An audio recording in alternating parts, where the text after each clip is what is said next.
The lockout of nurses at Kapi'olani Medical Center continues this morning, 17 days after they went on strike. Now, Governor Josh Green can't legally intervene, but is offering help with mediation.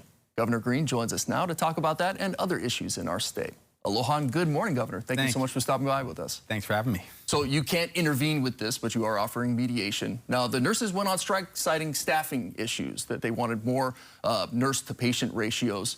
When you look at broadly here in Hawaii, what do we need to do to help with the nursing shortage that we do have?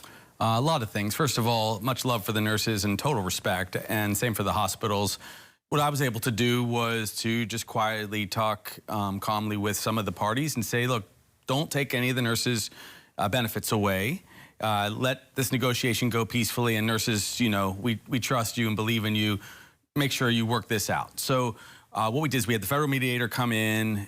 They're working well together. This could be the day. I'm really pleased that they have been working towards a settlement, and I, fingers crossed, think they're going to get it done soon. We do have a shortage of nurses. In order to make sure our nurses stay, we have to help them with their debt and housing. We have the second highest pay rate for nurses, but when you adjust for cost of living, we're at the bottom. So it's very hard for nurses still to be in Hawaii. So we pay back their debt, we build more housing or have workforce housing, and then they can stay here. Again, we have the best healthcare outcomes in the country, and it's largely due to the work that the nurses do, plus the docs and social workers and everyone. So we love them all. That's why it's, you know, kind of gut-wrenching to see them be locked out or on strike. Our healthcare workers do an amazing job. Switching gears, the Lahaina Cause and Origin Report is set to come out on Wednesday. What can we expect out of that? I think you're going to see what everyone has already expected. The fire occurred, some of the coals reignited and then went up into the wind because of the hurricane force winds that were 74 to 80 miles per hour. A very old wooden set of structures, and the town tragically burned. I don't think you're going to find a single point of blame per se. I think everyone has responsibility. That's why the settlement at $4.037 billion was agreed to, and why it needs to go forward, and why I'm going to continue to put pressure on the insurance industry, who I appreciate did settle about $3 billion worth of claims, but we don't have resources to kind of claw back away from the victims. So we need that money to go to families who lost a loved one, who lost their house, who lost their business. It's a very difficult negotiation. It's got to stay in place, and the Supreme Court is going to hear it. In my opinion, there's no way on earth anyone should try to take money away from those who need it to recover. Yeah, in that vein, they're looking for subrogation or to be reimbursed. How concerned are you about that? Well, I'm concerned, although it is completely unacceptable. You know, the people of Hawaii paid $38 billion for property and casualty insurance, $38 billion over the last 20 years. Only $14 billion was paid out to people who lost their property or had a casualty. So there was a huge amount of profit. And I'm not against people, having a good business and so on. But in this particular year, when we need those monies to help individuals who lost everything recover, you just can't, with a good conscience, try to take that money back from them. So as a governor, I do not believe that any subrogation is appropriate now, unless it can be agreed to with the parties. It's pretty bad to try to take that money away from those who lost everything. Speaking of insurance, we've seen condo insurance skyrocket here, especially in Honolulu. What do you think is there anything that can be done to help alleviate that for folks? And then when you look at the future of climate change, right, we might be dealing with more of this with more natural disasters. What do you see as far as the future in this industry? So we have a lot of things that we can do. We have a climate action team called the CAT that's working together to give me proposals. I'll actually be hearing from them later this morning. But what I believe we should do is generate some revenue from tourism. So increase the TAT tax, use about half of that money to go towards protecting the beaches and beach parks and the hotels, make sure tourism is vibrant, pay for the tourism budget that we have, and the other half go towards mitigation. Help condos, help big institutions have a buffer, have insurance protection so our rates go back down. That's the two pieces. It's pretty complicated because the insurance industry keeps ratcheting up the costs, and the people continue to have the same concerns.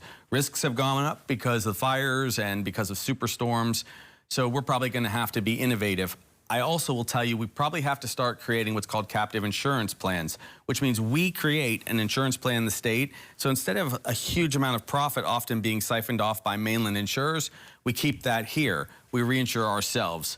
we're actually one of the best in the world at doing this incredibly, so we should do that. So when you look at all these big challenges, just everyone is struggling a little bit. Nurses deserve to be paid. We'll do that. The insurance market has to be stabilized because of storms. We're doing that.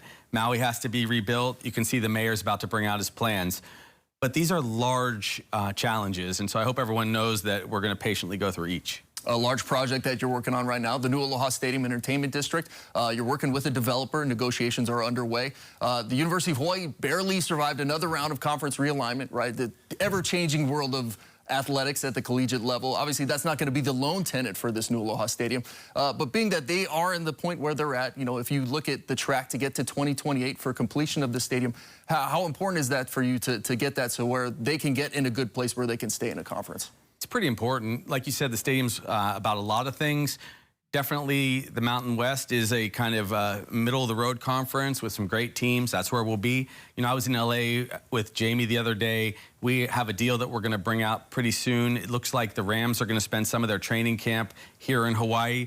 Wouldn't it be great to have the Rams playing some dominant team like the Steelers over, you know, the future years? The Steelers, I like how you work that in. Yes, so it's very important to us. We will work with the developer, work with the mayor, who I absolutely love. And so I think that these are big questions. You know, we only have $350 million allocated for a stadium. And I was, you know, like I said, just over at SoFi, they spent $5 billion on their stadium. So we're going to have a much more modest stadium. We'll have to have some probably some creative ways to handle that debt. But our commitment is to build a stadium. Every modern state needs to have one. We have a lot of great young athletes who deserve to play, and we have a lot of high school athletes that would really be pumped if they could look up to these athletes, these pros and these college players. It's important. These are the big pieces of a state government that people are committed to. Meanwhile, we have to have housing in that area because we are about 50,000 units short. Now we've got 13,000 houses now in the kind of in the queue that are getting built, mostly workforce and affordable housing, but we need a lot more. So we'd like 4,000 or 5,000 units also built where the stadium is, and then along the rail.